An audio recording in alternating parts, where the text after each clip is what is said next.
to get it to where it is. It'll be coming out this week in its final version.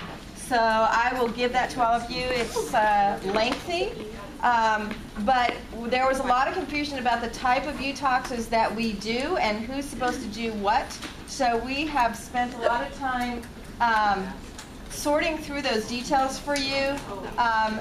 And the overview is that it really impacts front office because they're the primary decision makers on this before the patient gets to lab, trying to figure out who does what. But the big thing I want to share with you is that on chain of custody Utoxes, how many of you know what I'm talking about?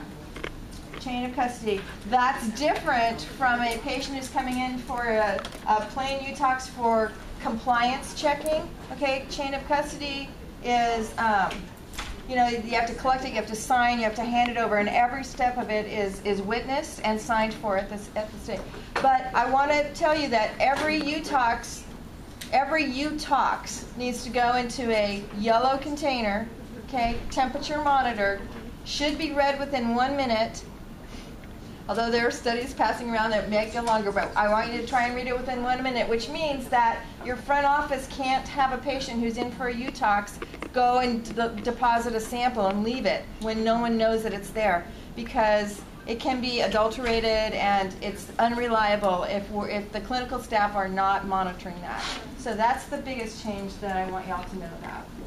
Okay, and the whole policy will be coming out, and front office will need to be trained on it because it's very involved for them. But that's the biggest thing. For lab, you guys need to know that front office cannot be telling patients for Utoxes. So the front office is going to just need to be much more aware to ask those questions. And especially if you have docs and providers who are just saying to patients, I just want you to come in for a urine. Okay, if they say that to the front desk, the chances are the front desk is going to just send them back for a urine. So we just need to really be aware of what our docs are saying to our patients, which they might just say, I just want you to come in for a urine, but we need to be able to alert the front desk that we have a patient coming in that needs a Utox, not just a UA. Okay? And the rest of it will come out this week. Next week. Not this weekend. Not. Well, I am working.